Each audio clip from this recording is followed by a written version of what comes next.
What's up, everyone? Welcome to Recalibrate the podcast, where we believe that telling stories matters and listening to other people's stories can change the way you do or think about things, sometimes without even realizing it.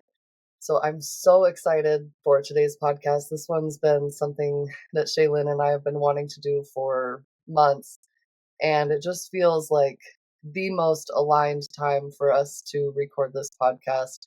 It's going to be all about grief.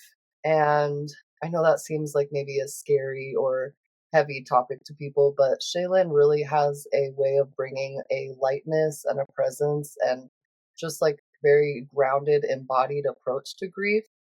I found Shaelyn from the first offering I found of Shaelyn's was called Grief Temple, and it was a free monthly offering that she gave where we could meet in community online and talk about our grief. And then by way of signing up for that, I signed up for her program called Elemental Grief, which was a 7-week program about grief. And when I say that this was the most transformative, impactful, phenomenal container that I've ever done in my life, like it is the most profound thing I've done. And I still walk with those teachings, and I'm just a changed person because of who Shaelyn is and the things that she's taught me. So I'm really excited to have Shaelyn on and to share her story with all of you. She's lost both of her parents by the age of 24, so she definitely knows grief and has walked through the fire of grief and has just such profound, grounded, embodied teachings for all of us. So I'm really excited for you guys to meet her. If you don't know her already, she's amazing. But before we get into it, we'll do what we always do, and we'll start by taking 3 deep breaths together just so we can ground into the space, so Shaelyn and I can process through some of our nerves, and so all of us can just take a moment to breathe deeper, because I know that we all could use that in our lives. So wherever you are, whatever you're doing, if you have the opportunity to shut your eyes, perhaps you can shut your eyes and we'll just be present together with our breath. So let your air go, and we'll breathe in through our nose and let it out, perhaps even with a sigh. Again, we'll breathe in through our nose and let it out with a sigh. Last one, we'll make it the deepest breath we've had all day. A little more and let it out. I'm going to light a candle, call upon the element of fire to be with us like we used to be around the fire, sharing stories and sharing our grief. And I just pray that our ancestors, whether it's the ancestors of people who are listening or Shaelyn's ancestors, her parents, my ancestors, and my dad, they're all around us all the time, but I just ask them to be with us right now for this podcast and allow Shaelyn and I to honor them with our words and our stories, and just bring forth the message of grief and how we can work through that and tend to our grief in this life and walk with our grief and honor our grief and honor our ancestors. And just thank you for walking this path and this earth before us so that we can be here now. I want to call in the element of fire, water, air, ether, and earth, and just thank the earth for holding us and giving us tools and practices to tend to our grief, to honor our grief, to walk with our grief, and just so much gratitude for this space and the technology that allows us to connect. And I pray that everyone who's listening feels something from this podcast and perhaps is inspired to move in a different way or offer some love or forgiveness that perhaps they wouldn't have been inclined to offer before listening to this podcast. And that if people are moving with grief or walking with grief, that they can leave this podcast with a tool or an insight or something that can perhaps make their walk feel a little bit more smooth, and that everyone can know that they're not alone in their grief, and that we are all in this grief and this human experience together. So, aho, amen. Welcome, Shaelyn. I'm so grateful to have you. Thank you for being here. Thank you so much for having me. I'm so excited to have this conversation with you. Oh, I have been looking forward to this for months. So I'm really grateful. Like I said, the timing is aligned because um you shared, you were like, can we release the podcast on December 16th? Like that's my dad's death anniversary. And I was like, oh yeah, like well normally I release on the 15th, but I could do it on the 16th. And you're like, well actually, like his death anniversary might be the 15th. So let's go. And either day works. So it just Yeah, feels that's really aligned. yeah, that's such a funny story that maybe we can get into where Yeah. as always, there's so much mystery within death and life, and that's one of the aspects that holds mystery within my dad's death specifically is I found out on the 16th, but based off of my very good detective skills, could have been the 15th. Yeah. Well, Yeah. let's, before we get too much into the story, I'd love if you could introduce yourself and like what human things you do here on Earth so the people kind of have an idea of who you are and what you have to offer. Thank you so much for everything you've shared so far. And the first thing I'll say is yeah, we're so here to talk about grief, and also we're here to talk about life because grief is inherently a part of life and it is inherently woven into the fabric of existence. So I always think about like if so many people are ignoring their grief or not acknowledging their grief, and how is that impacting their life overall? Because like I said, it's so part of life, just like death is so a part of life. You can't have one without the other. So as much as I talk about and tend and offer a lot around grief, the overarching thing is like how to live a more whole life, how to live a more um, whole version of myself.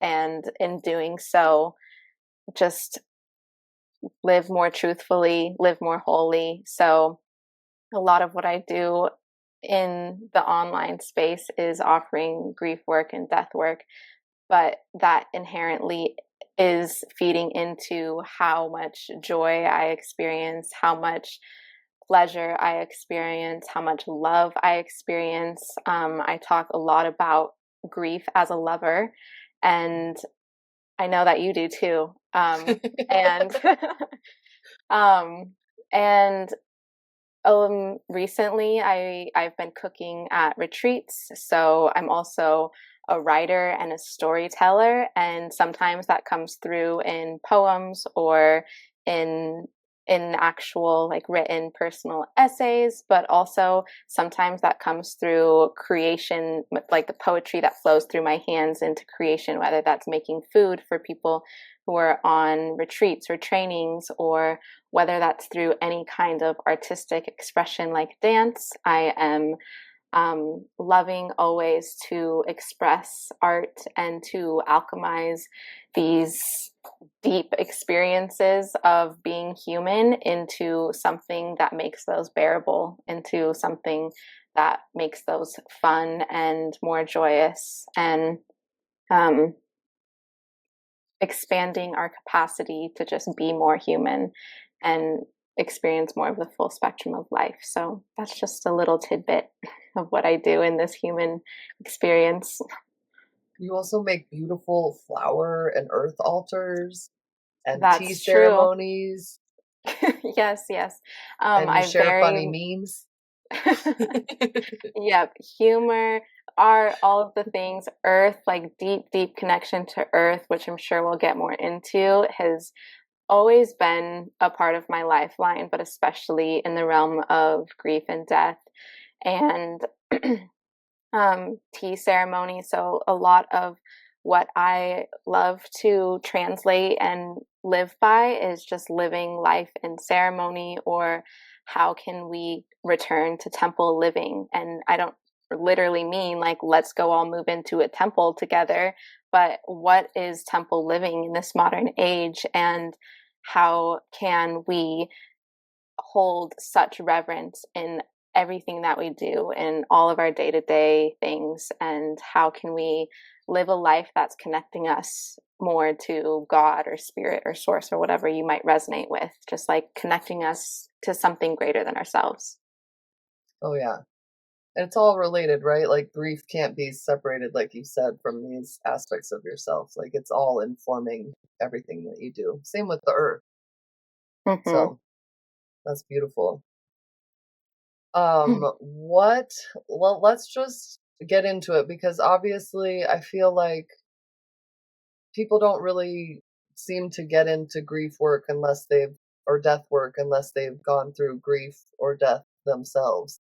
And um, you've lost both of your parents. So how did that initiate you into grief? What did that? Let's let's just hear the story of your own grief journey. Yeah, absolutely. Um, and something I'll just quickly say around it's so true. People won't usually find their way in grief or death work unless they've experienced it themselves. And because of what impact it has had on my life, I feel like part of my mission is having people meet their grief before a big death happens, and kind of like deconstructing the narrative that grief only happens as a result of a death, when Mm. there's something to grieve in our own personal lives and in the greater collective of the human and otherwise earth. Like grief is available to us all of the time, so that's That's a part great of point. what I love to share. But in my own journey, when I look back on it in like my childhood and now that I'm in this work, I'm like, oh, this I was definitely always on the path, but I wasn't like a child being like, what do you want to be when you grow up? Like, I want to be a death worker. Like that is absolutely not what I was thinking. Yeah. Um, but I look back at like the movies I loved or the things I loved to do, and it was always circling around the theme of death in some way or another. Hmm. Um, but what really did initiate me was first the death of my father, which by the time this episode is released, it'll be 8 years since that happened. And even a little bit before that, my mom was diagnosed with Parkinson's disease when I was in elementary school. So that was the beginning initiatory thing, kind of first in chronological order, but it wasn't until my dad's death where it opened up like, oh, all of this magic exists here within the pain. So his death was seemingly kind of unexpected. A year prior to when he died, he was diagnosed with throat cancer. And he was a guy who, did all the right things health wise. You wouldn't expect him to have had gotten throat cancer. And he initially was going through a consideration of, do I want to go a holistic route or do I want to go the traditional chemotherapy route? He ended up going traditional chemotherapy because he was definitely in the mindset of, I want this gone as soon as possible and I would like to return to life as normal, so to say. And so he went through all the chemotherapy treatments. He was at the completion of those and he was on like the upswing of things. He was getting his voice back. He was able to eat again. And it's me and my sister who share the same mom and dad. And we were definitely thinking that like we're finding our way on the other side of this. And then he ended up dying of a stroke.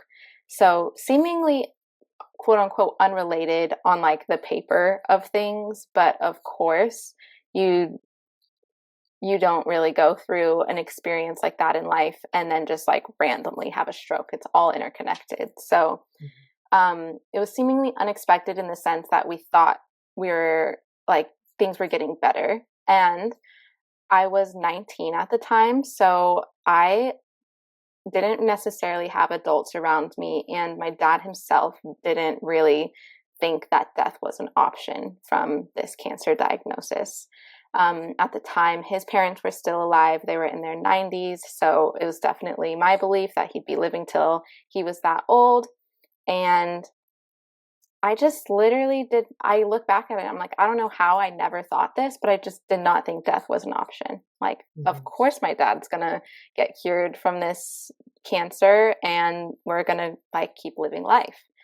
So it was really shocking to me in the sense that I literally don't remember one single time where I thought my dad could die from this Mm, cancer. Um, and I was, I think, either in my first or second year of college. I don't really remember when this happened, and it just completely shifted my whole life. And I will never forget those moments, and those who have gone through a death of someone really close or loved to them will likely say they will never forget the sounds, the smells, the screams, the everything that happens when you find out of a death that is so life changing. mhm, And so that was definitely the big initiatory death in my life. And then my mom, she died 3 years ago. And like I mentioned, she was diagnosed with Parkinson's when I was in elementary school. So that was more of a long, stretched out process of grief and death, so to say, where I did so much grieving of her before she actually left her body. And then I also had a lot of anticipatory grief around like what it would be like when she actually leaves her body. And by the time that happened, I feel like I'd actually grieved so much of, my relationship to her, how our relationships shifted so young. When I was so young, when I was in high school, I always say like that's when the mother daughter role reversal really happened. mm, I had a lot of time caretaking for her and just watching the human body decline and the soul leave without actually bringing death to the body yet. So mhm, that is a lot of my experience with her. And by the time she died, it was more so of a relief of thank mhm. goodness she's been liberated from this pain and this existence that she clearly was not thriving in anymore. So Right. those were the two main deaths that have really impacted my grief journey. But there's so many others that are scattered throughout there, whether it's from close friends. Like I have a number of close friends from high school who have died, and whether it's from getting to become more intimate with the death of a relationship or a place that I lived or a version of myself. That's a big one because we all, and me especially, are changing so, so much. And to really come into that new version of myself, there's so much grief that needs to be had for the past versions of myself. So, all of these things throughout my life have also informed how I relate to grief and death. Yeah, absolutely. That was a big point that you made in elemental grief and in, grief temple is you could come grieving anything. And as much as I was grieving my father, I was also grieving like that I may never be a mom, and we worked through a lot of that together as well. So it's, grief is we attribute it to death, but really, and Francis Weller talks about like how there's actually like five great gates to grief, and it can even just be for like the the earth, and it's not just us. It's so much bigger than losing a loved one. Though losing a loved one is a big component and a big, threshold to walk through. Absolutely. I would say losing a loved one is definitely the one flavor of grief that has cracked me open the most. But as I've expanded my capacity to grieve and to feel, I am able to be cracked open more and more by these like smaller deaths and griefs in our day to Mm, day life. right. So how did you, like, I feel like, I'm 37 and you're 27, and I feel a lot of anticipatory grief about, like, I felt a lot for my father because I knew he was going to die. It was also kind of unexpected in how soon it happened, but I'd watched his body deteriorate, so I anticipated the grief. And, with my mom, she's in decently good health, but I still have a lot of anticipatory grief about this feeling of like having neither of my parents alive. And it's like a fear of mine to have to feel, in a sense, like an orphan. So, how did what did your grief feel like initially after losing your parents, and how has it transformed? Because when I look at you and hear your story, it's like, okay, Shaylin made it through. and at 24 lost both of her parents. Like, if she can do it, I can do it, but I'm still scared. So, like, what did that look like for you or feel like? Mhm. Um, well, I think the first thing I'll speak to is when my mom was still alive, and I can relate to this feeling you're speaking of like imagining and knowing that one day she's not going to be here anymore, and that feeling scary and not knowing how I'm going to be able to handle it or deal with it. Um, I absolutely experienced that, and for me personally, that just brought me into deeper presence and deeper gratitude and deeper appreciation, and it helped me recognize that a lot of the frustrations or the stories or the triggers that I might hold around my relationship to her specifically, like they aren't as strong or as powerful as I might have thought that they were when I actually like hold death in the room with the life that's still existing. So, I'll just first speak to that of it. I will always advocate of just like taking full advantage of the time that you still do have with your living parents. And it's so much easier said than done, especially as someone who has both parents dead. Like, it's so much easier for me to say that than somebody who still has their parent alive. And it's like, I actually struggle so much to still be present with them. Mm-hmm. Um, but really just treating each moment like it could be the last, whether your parent is ill or not, whether their health is declining or not. Like, death doesn't just come from old age or illness. Like, death could happen literally to anyone at any time. So actually treating each moment like you have with them like it could be the last. And when you are actually embodying that as the potential truth, like, how can you show up differently? So that's one thing I'll say, of how what I practiced when my mom was still alive, in that time between, um, my dad dying and her still being alive. But to speak more directly to your question of how my grief looks different now compared to, when it was fresh, um, it's it's transforming always. Of Mm-hmm. course, it feels a lot like less, which isn't necessarily like, I put that in parentheses because that's not the word I want to use. Like, there's definitely times where it will be so intense and it'll feel like it just happened. But I would say as time has gone on, that happens less and less. Mm-hmm. But that means that for me personally, like, I actually have to intentionally spend time with the grief that I have around each of them.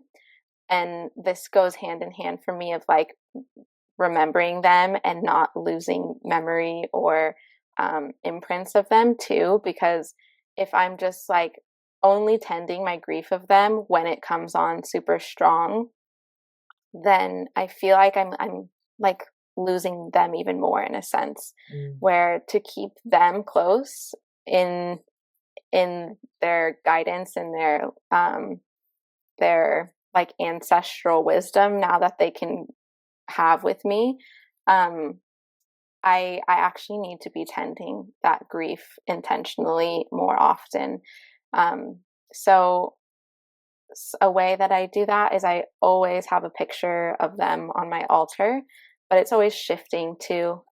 Whether it's like a picture of my dad when he was younger, or it's a picture of him and I, or maybe it's a picture of him and my mom together. So I like to shift the pictures that I have of them because then it's helping me connect to different aspects of them, which Mm-hmm. inherently is helping me connect to different aspects of myself or my grief around them. So, um, that's one way that I'm like actively tending my grief, um, to them now that it's been so long. Which Yeah. I don't know if that really answers your question, but Well, it kind of did. It did because you just talked about. I would imagine everyone kind of knows, like when you first get the news. Like I'm sure, especially particularly with your dad, like it was gut wrenching and flooring and life altering.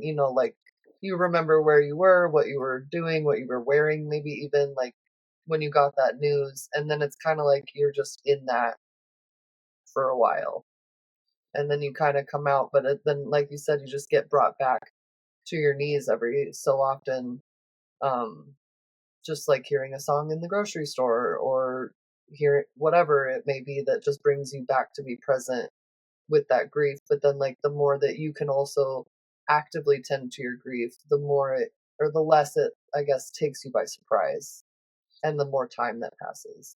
Yeah, yeah, absolutely.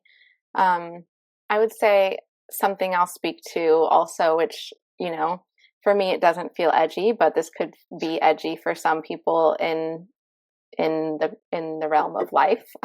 But a time that I actually am triggered into grief a lot is when I see other um people with their parents still alive. Like, for example, my dad used to take me to restaurants. We'd go out to dinner. That's like something sweet that we loved to do. And sometimes I will see a dad taking his daughter out to a restaurant. Like, I'll be there witnessing a young girl and her dad. And there's a part of me where I'm like, this is the sweetest thing ever. Like, it brings such good memories to me and warms my heart. And I'm just like literally in love with them. And I don't know who they are. And then there's another part of me where I'm like, I fucking hate you.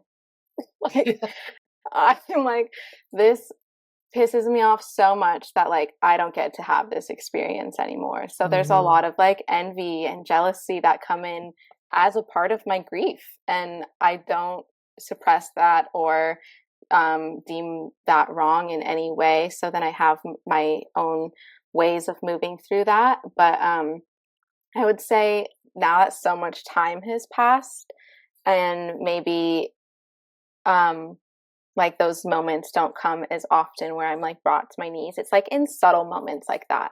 Just like in my Hmm. day-to-day life where I see someone having an experience that I don't get to have anymore and Hmm. that sucks. And like then it just sends me into the beautiful spiral of grief and whatever other emotions that specific experience created for me.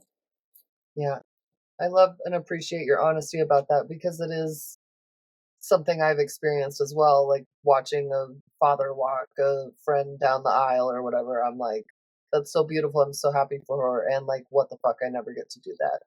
And you do feel the jealousy and resentment. And it's like, then you can judge yourself for feeling that way, or you can just understand that that's like a part of aspect of your humanity. And it's a totally normal and natural thing to be jealous and resentful that you don't get to have that. Hmm. Absolutely. Yeah.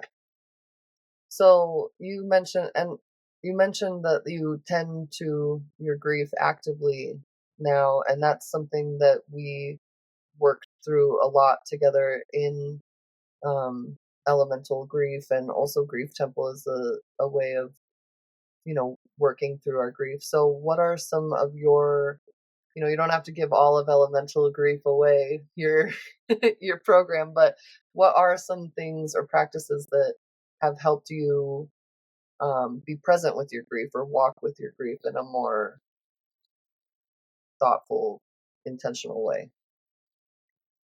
Yeah, so I'll start off with Grief Temple, because since you mentioned that, and like you said, for those who are listening, Grief Temple is a monthly free offering that I have where we can come and witness each other and be witnessed in whatever grief that we're moving through in that moment, whether it feels big or small, or maybe grief isn't even feeling specifically present for us. Right now, it's on pause for the rest of this year, and I'm kind of reframing how I want that to look, but that is something that I offer because I myself need it. And the deep, deep medicine in that for me is grieving together in community, which inherently means I'm being witnessed in my grief. Mm. This isn't just something that I am always doing alone in my room at my altar, though a lot of my time is that. Um, I find like a lot of my grief can actually move and transform and alchemize when it's being witnessed. And then when I also am witnessing other people's stories or grief. Because there's this aspect of relatability that is really, really deep medicine. And I think a lot of people can maybe relate feeling very alone in their grief, especially if like you're the only person experiencing it in your direct friend group.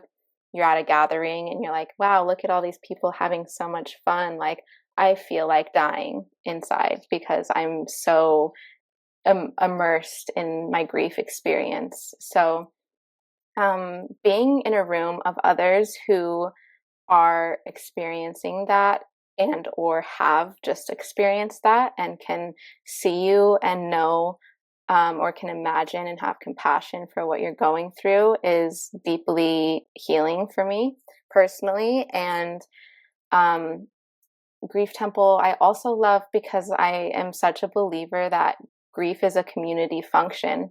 Like, if we are not tending our grief, the whole around us is feeling the impact of that. Um, and this is why you can look back in so many cultures and see that grief was inherently woven into their community structures, whether it's African tribes and the whalers and the way that, they brought their grief to the same place. And maybe someone couldn't express their grief on their own. There was someone to move that, to alchemize that. That's just one example of literally so many that you can find in every one of your own lineages, that we all had a way of grieving together. So Mhm. that's a big one. And then to speak a little bit to elemental grief, that is something that I offer to share more tools for you as individuals to have in your own tool belt when you are on your own in your room or wherever it is that you're in that process yourself, and you're like, how do I make it through? Like, I'm not ready to be seen. Maybe that's another aspect, is like, you don't, like, sometimes it's not for others to see. I am a Mhm. believer in that too. There are certain aspects of grief and life in general that are just between you and God. And so elemental grief is providing, earth-based rituals and tools and ceremonies that you can incorporate into your own life to move through these small or big moments.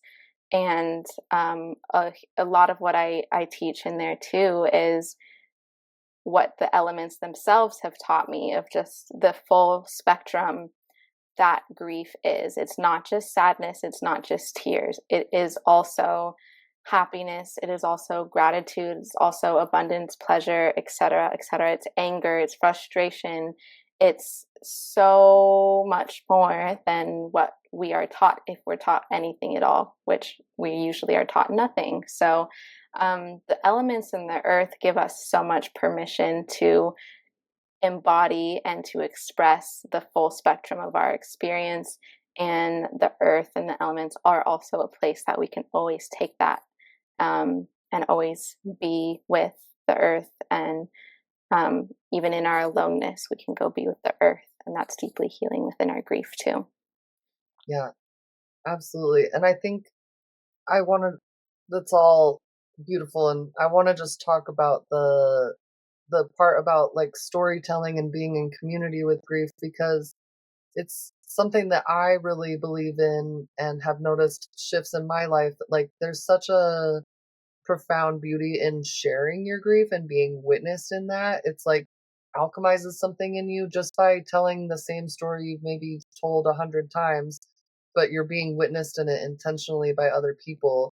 And then to also hear other people's stories of grief, like when I hear other people's stories, it allows me to reach places of myself or my own grief where I may not have had access to prior. Just by hearing your story, I'm like, wow. And I, something shifts and changes in me just by hearing other people talk about their grief. And in a world where we're just so busy and distracted and everyone's just sharing highlight reels and the good stuff, it's like really impactful to be in a room of people or a virtual room of people who are willing to go there and like talk about the shit that doesn't feel good, whether it be a breakup or a death or losing a part of themselves or a land that they love. Like, there's space for all of it. And to just be met in that like raw humanity really shifts something. Hmm. Yeah, so beautifully said. And I always say that there's no hierarchy in grief. And so there's someone who could be sharing about like one of the most intense grief experiences, and then there's someone who could feel like, oh, this is like, I have no reason to be grieving this, and someone's going through this. But when we are in community, I feel like that hierarchy is really just like stripped away. And Mhm. like you're saying, there's medicine in everyone's stories, and it opens up new, I think, like literal neural pathways into Mhm. our own system and into our own understanding of the world. And yeah, we were never meant to do it alone. Yeah. And that goes for like existing in general. Like we are a communal species. So of course that we should also be grieving together in community. Yeah. And like you mentioned, historically, there were practices throughout every community for grief and every type of person. And, there were like people at a time you would wear all black or like the black scarf over your face or the arm or the black band around your arm or like just signify like I'm grieving. And then it was like the community could come together and just kind of like hold someone in their grief.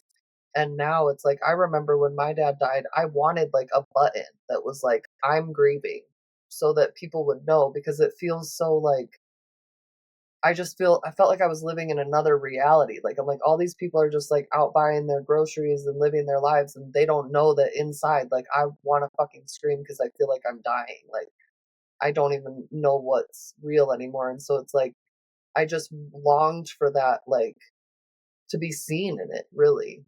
And like, for people to just know that like I'm in a different world right now. Oh my gosh. Well, first off, you should make those buttons as part of your product, as a Yeah, part of the right. things that you make. I'm like, you should definitely actually do that. um, and I can relate to this so much. I remember hopping on a plane the day after I found out my dad died to go to where he was, and I was, of course, like you said, like in a fucking like psychedelic trip, alternate reality, and bawling my eyes out. And on the inside, I'm just like, nobody knows that my dad just died. And I want Yeah. to scream it to the world. And that's heartbreaking that so many people are going through like their day to day lives, feeling that on the inside, and no one around them has even the slightest idea. And I think that speaks so much more to the greater collective disconnection that we, as a collective, hold towards grief and death, etc. Because now that I have experienced it and I tended and I like, center so much of my life around it, I have that in my hands of consideration all the time. I'm in a public space of just like, wow, all of these people are living a story I have no idea, and I am sure there's more than one person in this bus, for example, that is in deep grief, and just like allowing myself to walk in the world with more understanding and compassion and love because of that. And I think just like a deep prayer I have in the work that I offer is in hopes that the collective consciousness around grief and death do become more normalized than what they have been in these more recent decades. And so that when somebody is, walking through the airport or the grocery store or wherever it might be after they have just experienced extreme heartbreak through grief, that they aren't feeling like so cast or outsider because the collective consciousness is like just more on board with it. Hmm. Yeah, I mean, we talked even before we started the call about like how it's just so interesting, because it's like grief is this like scary, big, dark thing that people don't want to talk about. So it's like, how do you sell or promote your offerings about something that people are so scared of, when it's like really actually such a gateway to so much love and presence? Like you said, you know, after losing your dad, you were able to meet your mom with more presence, knowing that she will die. And I try to bring myself back to that in all of my interactions all of the time because, the truth is, I could die, Jake could die, my stepkids could die, like, you could die, anyone could die at any moment. And, like, if we can bring that awareness to us and to our lives, like, we can be with more presence. But this is making me think too of another point that we talked about, that I think that people are so scared of talking about dying because they think it'll kill them. Like, oh, if I talk about death, I'm gonna die. It's like, well, you're gonna fucking die anyway. Like, but death can actually inform your life in a beautiful way, and it's not a curse. And like, you had no thought that your dad was gonna die. You did all the right thought projects and that had the proper thoughts about him living through this and getting well, and then he didn't. Like, Hmm. it's not that simple. It's not like, people who die from cancer just didn't think positively enough. Like, there's so much more at play. Yeah, absolutely. And a lot of people in the death working space speak about this like word voodoo that you're speaking to, of how so many people, and this goes to say even in the like hospitals, the doctors who are speaking to their patients, who like they could be speaking to a patient who is actually dying and they are still avoiding the very real topic of death. And so like this this deep avoidance of even speaking about these, like it really, like who is it serving? Like let's just ponder that up in our Yeah. with our in our own being, like who is it serving to not actually speak about death, whether it's my own or someone else's? Like, does anyone have a good answer to that? Because when I think about it, I'm like, it's really not serving anybody. And something that I experienced in my dad's death is that he did not have a will or anything. Like, he very clearly was never thinking about his death, didn't plan for his death, like all of these things. And my sister and I, in a result of that, had to go through probate court. And if anyone has gone through that, they know it's not an easy process. And then we have to go through the, all of his, we had to get all of his things in order after he died because he did not think about his own death before he died and got his own stuff in order. So I've really shifted my perspective also of like what a gift it is for us to our loved ones to consider our own death and to plan for our own death. Like, this isn't a selfish thing for us to do. It is, and it's not. It's a literally act of service and love to the ones who are still going to be living when we die. Because, again, in this modern day collective, you're expected to go through all of the legalities of death within like an absurd amount of time right after the death happens, when the grief is the freshest, when the realms are so open, when like there's opportunity for so much magic here too within this deep pain.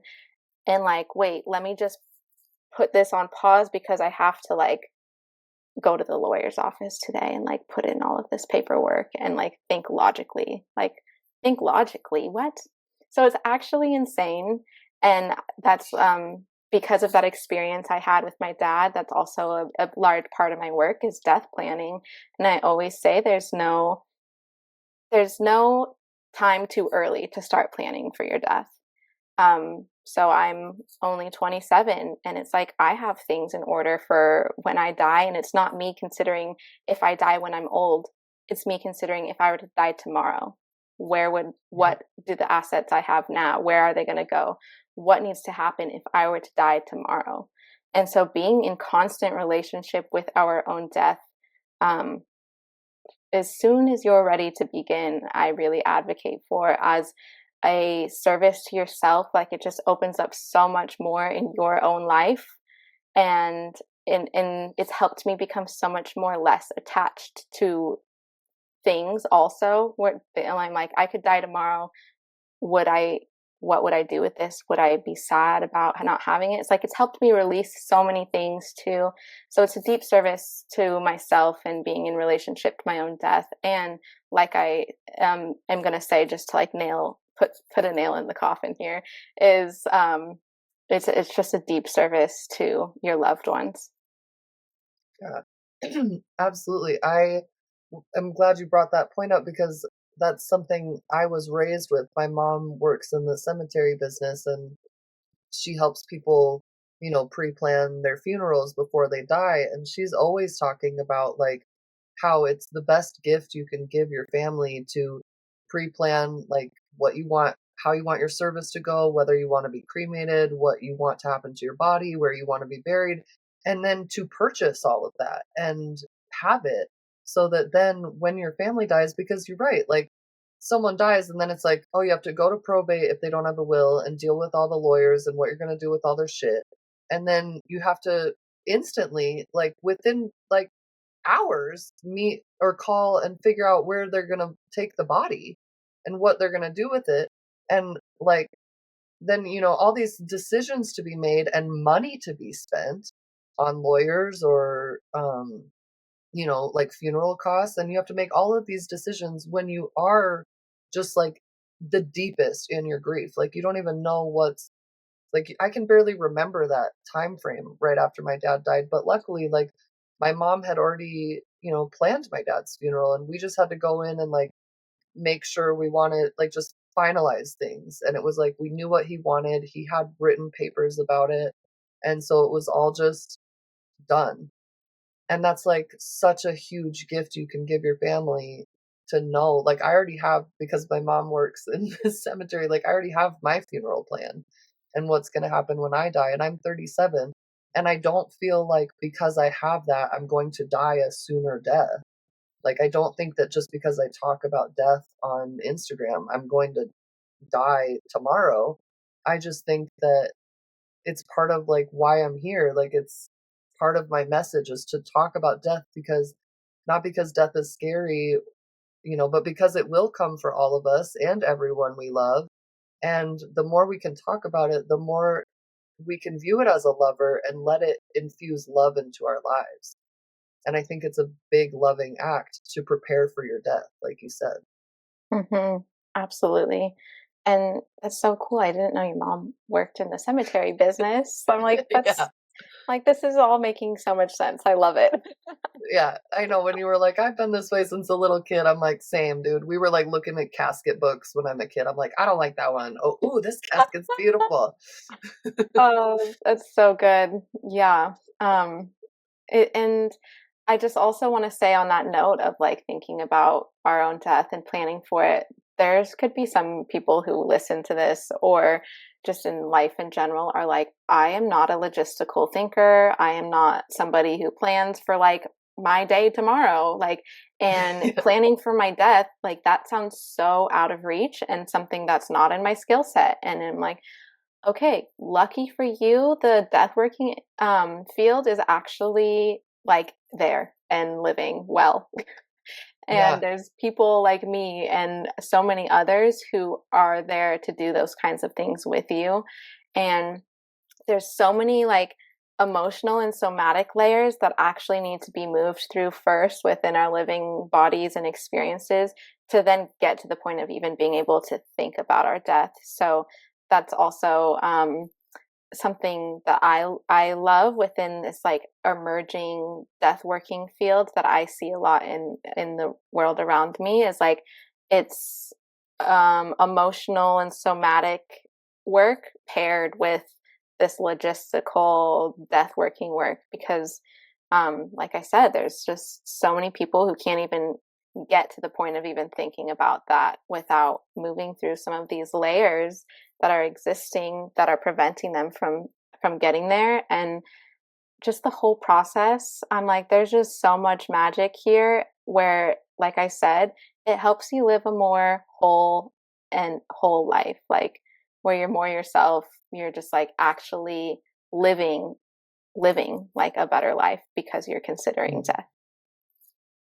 Yeah, and there's like even just little things like when I did a death doula training, like we wrote like a eulogy for ourselves. It's just even thinking like, okay, if I were to die tomorrow, like how would I want to be remembered? Like what kind of person would I want to have been?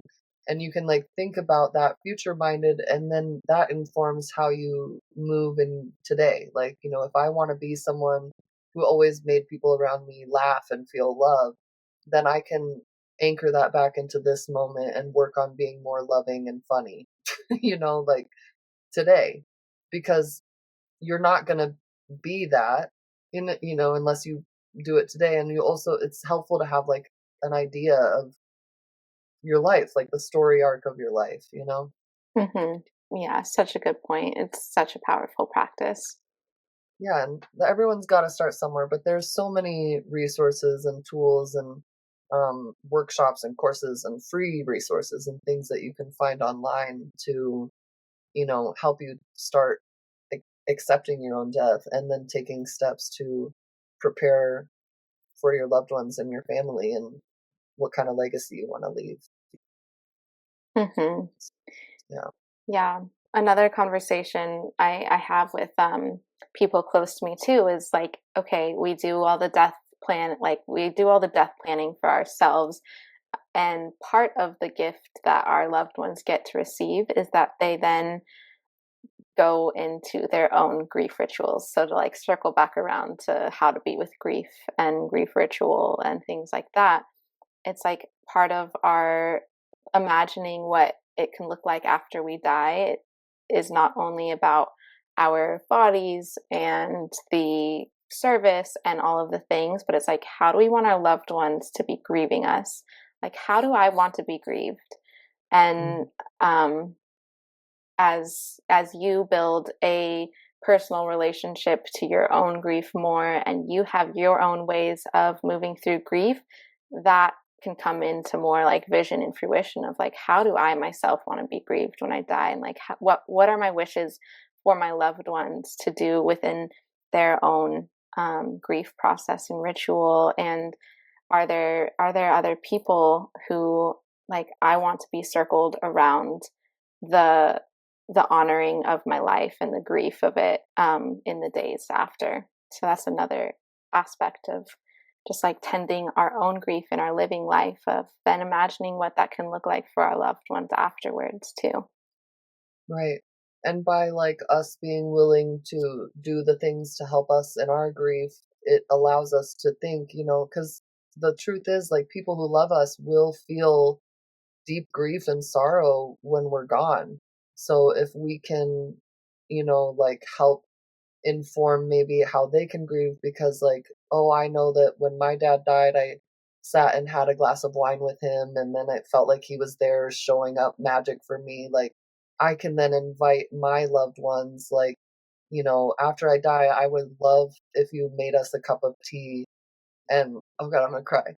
But like, we could sit together in that way, and like, or like, I'll come to you in butterflies, or like whatever it is, just like talking now about how you can keep that connection alive after we all die. And we can, do that for our loved ones, and also have those conversations with the people that we love who are going to die. Like, I asked my parents before they died, like, how are you guys going to show up for me? And they didn't know, they were like, what kind of fucking weird ass question are you asking me? But I was like, I don't even remember saying this, but my mom reminded me that I was like, Dad's gonna show up to us with music. Like, he's gonna use music because my dad loved music, and that's been true. Like there's been times the music's been like otherworldly. I'm like, whoa, how the fuck that song get on the playlist? Like, so just inviting in that like supernatural realm of things too, which I know you also have experiences with. Hmm. I love that you brought that up because I remember music specifically being a big aspect of your journey in elemental grief too. Yeah. Yeah, Hmm. and you talked about like how we have to deal with this paperwork and all of this stuff right at the time when our grief is the most potent, and it's like the most magical. And that feels true for me. Like, I would say almost like the first month after my dad died, I felt the most connected to him I've ever felt since then, and I've like longed for that connection. Can you speak to that? I feel like you were insinuating that. I don't know if you have a story or experience, but I'd love to hear your thoughts on that too. Yeah, well, of course, the veils are gonna be thin after a death. So that means, there's so much room for communication or these magical synchronicities or experiences, so long as we're open to them and so long as we're attuned to that. And this is really what the element ether will come in and show and teach us is how to be in relationship to these other realms or to our loved ones specifically after they have died. And I think a lot of people who have had a loved one die can absolutely say that the most potent, like there's just so much room for whatever you might want to call it after in that fresh threshold. Um, and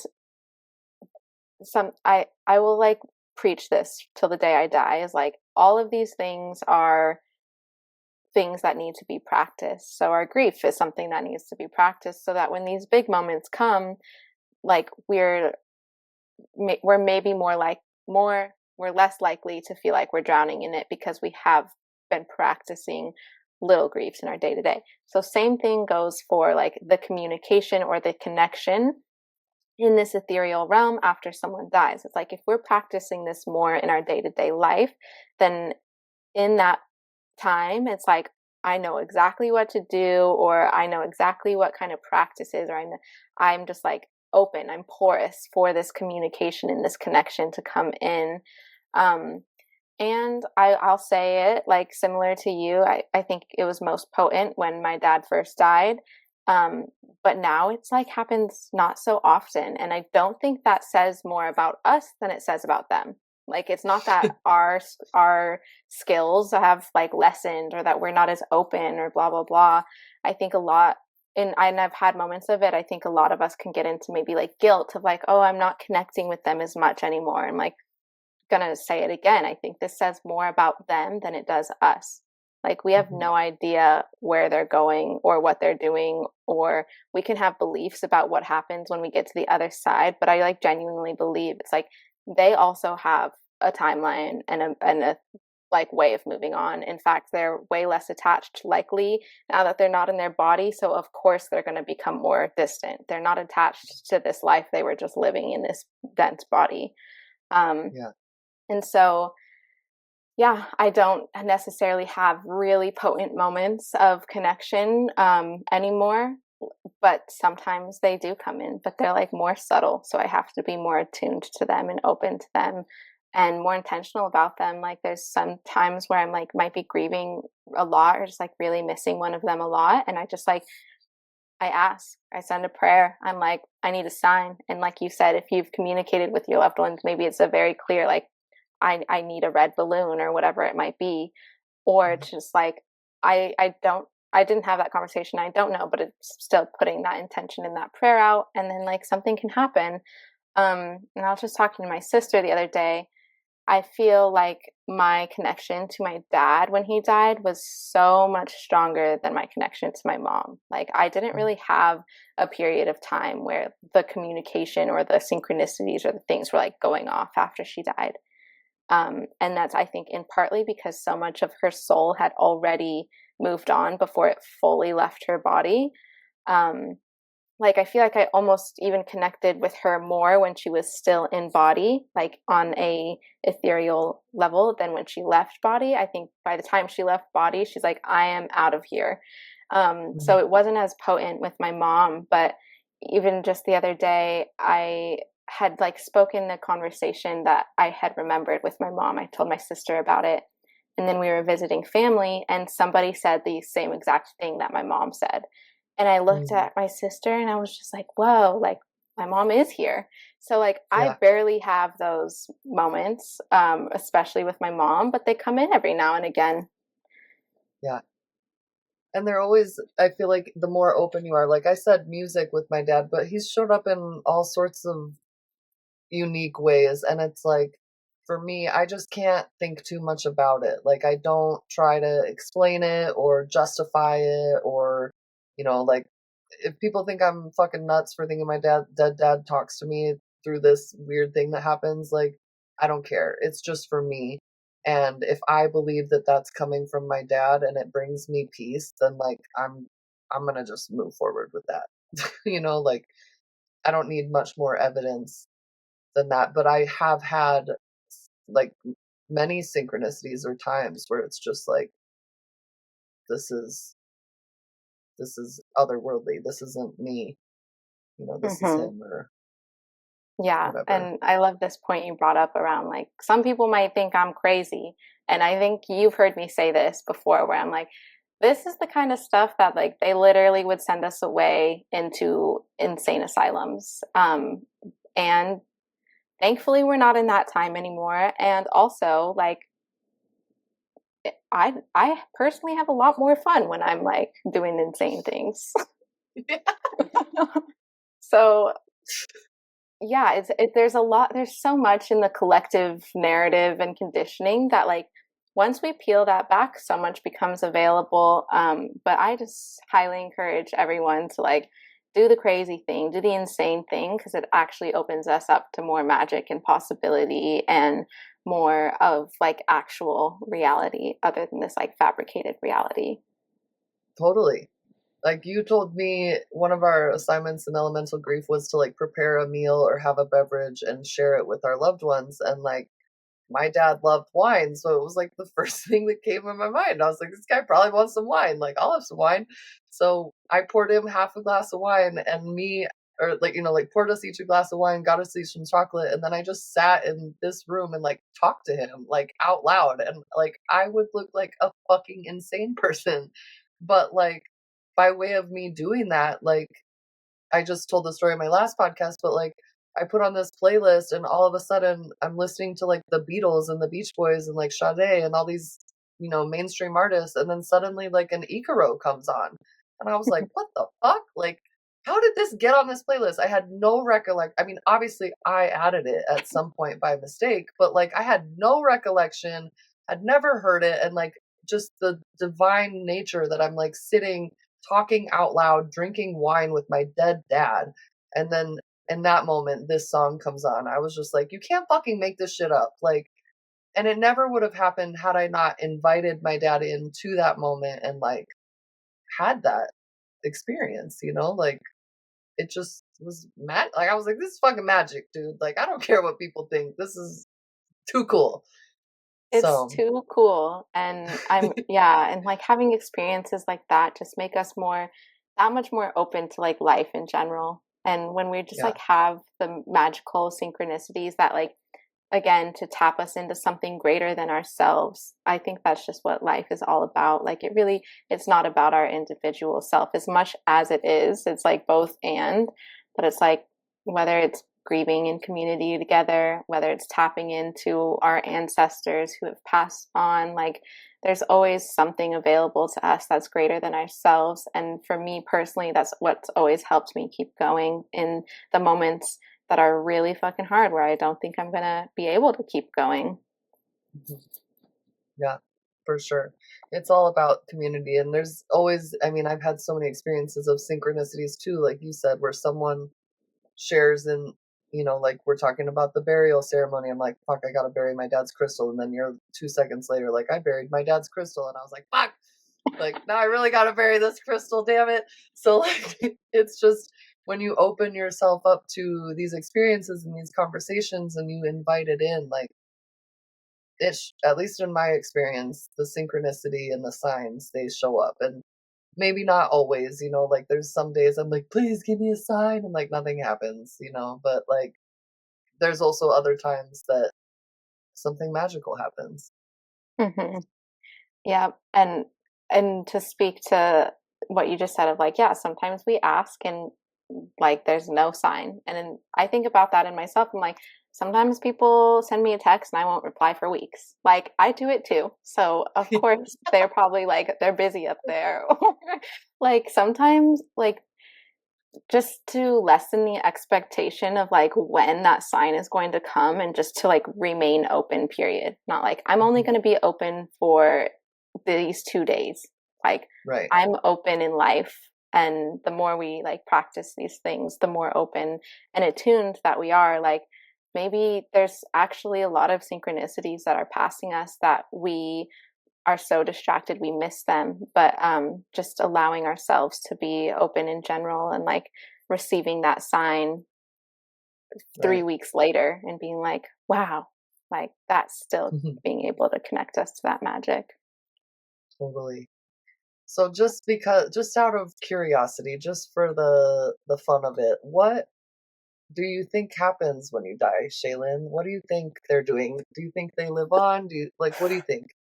Um, I think that my answer changes a lot of the time. I have been so curious and fascinated about this since I was a kid. Like, to speak of like one of the when I look back at things, I'm like, one of my favorite movies was The Lovely Bones, which is like kind of a Mm, fucked up movie in the storyline that it says, but I was so fascinated with like the in between. This like mm, place that they go when they're not quite, like they're not in their body, but they're not quite to where like wherever the destination is. So like I was so fascinated with the in between. And so for a long time I was like, oh yeah, like I'm going to the in between when I die. And that movie has so much grief, or like vision of family and grief, but beside the point. Um so that's what I believed for a long time. And then I'm like, and then I've shifted it. I'm like, there's so much influence and story and belief around what happened. I will say that a lot of the time I don't really care to know what happens after I mm, die. I'm like, I am not one of those people where I'm like, this is what happens after you die, and I like need that to be so for me to feel okay. I'm just like, I'll figure it out one day, maybe. But I would say right now the thing I like generally believe in most is that there's like this, of course, like the one consciousness or energy that like we're all connected to. So I don't necessarily believe that my soul as it is in this body was the same that it was in my past life. Like, I don't think it's the same exact blueprint of soul. I think it's like I die, my soul plugs back into this one consciousness, and then it maybe like goes back into another body, which then it has aspects of this one consciousness, and that's why I can tap into like past lives and blah blah blah. Um, so that's kind of like what I believe. It's just like we just go back into this greater source, and then what happens after that, I have no idea, and I'm really glad to not know, because I love the mystery. I love like another person telling me what they think happens and being like so fascinated by that. Um I will say, I'm like, whatever happens, I pray that this is my last life. I pray I don't have to come back. I feel that. I feel that. Oh, What I do know. you believe happens when we die? Kind of similar. Like I've had, like I don't when people talk about like, oh, I was this in a past life, like I don't believe that we have like one soul that's like been through bodies and like everyone's been fucking ISIS in a past life. I'm just like, no thanks. But I believe that it's like the visual I have is that it's like, so let's say the one consciousness is the ocean, and I take a bucket and like that's Kala is like this bucket, and that bucket is Shaylin, and this bucket is Steve, and whatever. And then when I die, like I get poured back into the ocean. Like my bucket is done, that bucket broke. And so now I'm back to being part of the ocean. And so it's like then if I am reincarnated, like part of Kala may live in this person, but it's not like all of Kala. It's like, but then at the same time, like because energy is neither created nor destroyed, like Kala exists and will exist throughout time and space. So like I do believe that's why I can kind of like call on my dad and he'll like seemingly show up, is because like time is irrelevant and like his soul and his imprint exists, just like I kind of believe like every moment exists forever. And so you can kind of like tap into that tapestry and it's all just like this tapestry of moments that exists, and like we're all of it, you know. That was beautiful. That was a Thanks. way I was like, that was a way better explanation than what I just tried to do, but that's exactly it. That metaphor, that visualization. Yeah. Yeah, it's like we're all just part of, the ocean, I guess. So, but yeah, we think the same thing, and who really knows? I'm also grateful to not know, but it's also like something I've been wondering about my whole life, and it's just fascinating to me that like, we have 8 billion people on the planet, and we have had billions of people on the planet before that. Like no one's figured it out. Like no one knows for sure what happens. No one. Like wow, that's Mhm. crazy. Mhm. We know a lot of shit and no one knows that for sure. Yeah. I know people who would say otherwise, but Well, we won't yeah. we won't know till we know. But no one like knows like for sure. Like I think people think they do, but like you can't. Mhm. It's just fascinating. It is so fascinating. So before we wrap up, like we're getting to the end here, but I just was wondering if there's any, we've kind of hit on it through the podcast, like advice that you have for people who still have their parents alive, and really appreciated what you said about like, regardless of your relationship, like looking at death and maybe being willing to open that dialogue or say something needed to a parent who's alive. But like, is there anything else like on that point or any other point that you, as someone who has walked through the fire of grief, twice and losing both of your parents, like, um, is there anything that you would offer or advice you would offer, or if you could go back and do something differently, or just anything else that we haven't maybe touched on or that we have touched on that you want to just like hone in on? Hmm. Um, I there's so many questions that I wish I would have asked my parents, and uh, obviously I was really young when both of them died, or like when my mom still had the consciousness and capability to have conversation. Um, so I wasn't even thinking about those things. Like I wasn't curious about my ancestry. I wasn't curious about my birth story. I wasn't curious about these things when I was like 17, 18 years old. Um, I was like in a completely different reality when I was that age. So I recently posted on my Instagram like a thread of some questions I would ask my parents if they're still alive. So if anyone's listening to this and goes to find me after, like there's that. I like those are some of the key questions I wish I would have asked them. I have like so much more questions I would have asked them, but those are good ones to start with. Um, and another thing that's coming to mind is I think about in thinking of my own death. I'm like, okay, if I were to die tomorrow, what are the regrets that I would have, or what do I like something in that realm of thought. And I thought about this like maybe a year ago, and one of the things that I thought of was that I wasn't closer with one of my brothers, and specifically like I hadn't really built relationship, like we felt super distant. And I would say this is the brother that I like am least like we're least similar. So we feel more distant, and maybe he's like triggered me the most out of all of my siblings. But I thought about it. I was like, I would actually be really sad to die and like have built stronger relationship with him and his son, et cetera, et cetera. And so that just like really reshaped how I related to him. And I was just like, I like actually then was able to tap into unconditional love for him, where I'm like, I don't need you to be any different than you are. Like, this isn't about who we are necessarily. This is just about like how much like this would make me sad if I were to die tomorrow. And so I'm just gonna like make actually more effort to have a relationship with you and meet you where you're at and meet each other where we're at and like love you anyways. And I don't need you to be different. So that's one thing that was coming to my mind, is just like asking yourself the question, if I were to die tomorrow, is would I have any regrets? Like, what are the things I wish I would have done that I didn't? And taking small steps to do more of that, or to not have any regrets if you were to die tomorrow. Again, that's like easier said than done, but a really good um, like North Star in life. Totally.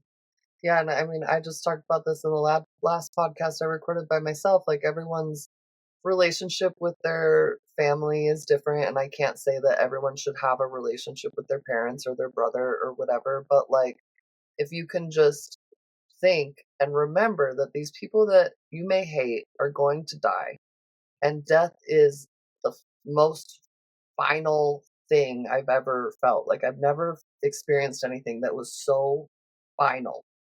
Like, there's no fucking going back. So, like, even though you hate them, like, put yourself in that perspective and think, like, what do I need to do for me?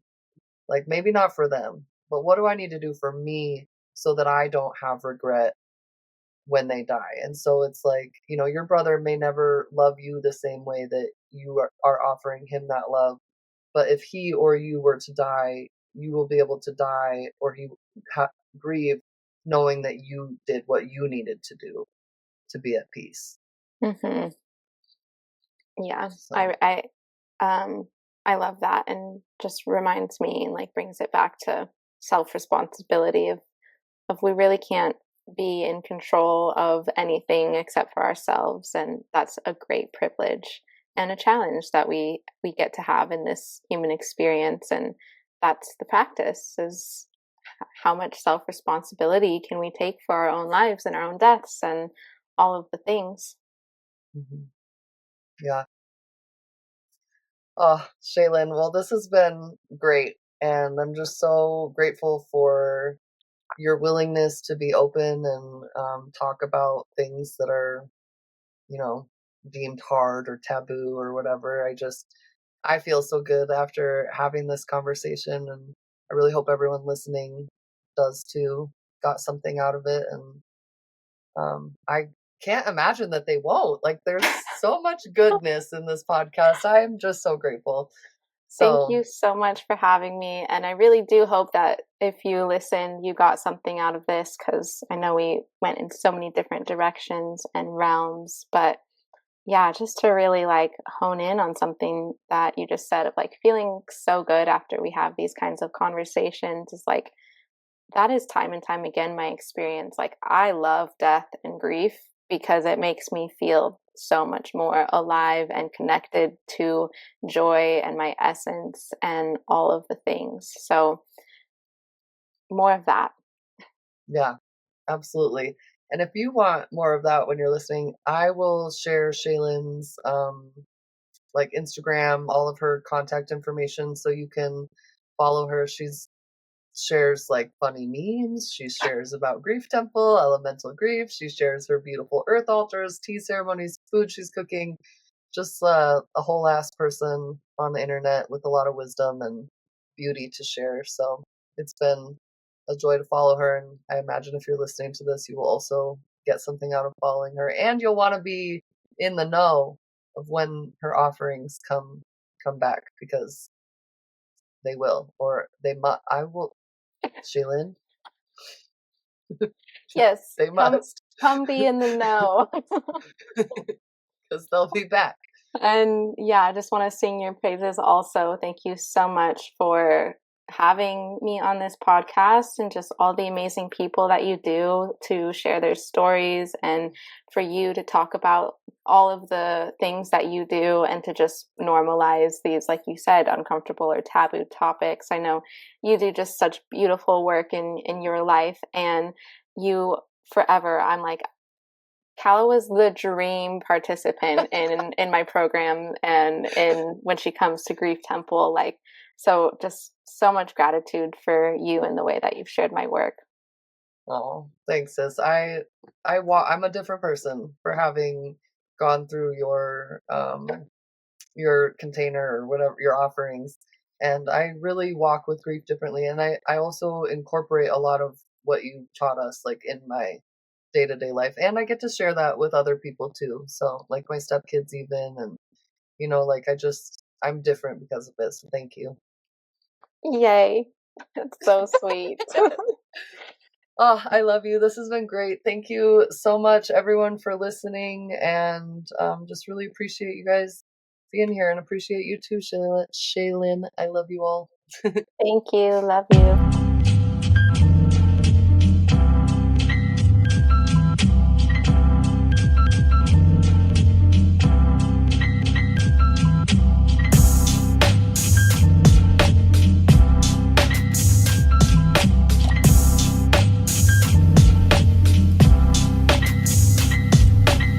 It's still hazy, funk past J's, a face of blunt ashtrays and skate with punk kids. I still chase the sun bad days, I'm lacing up half cabs and shake junk spliffs.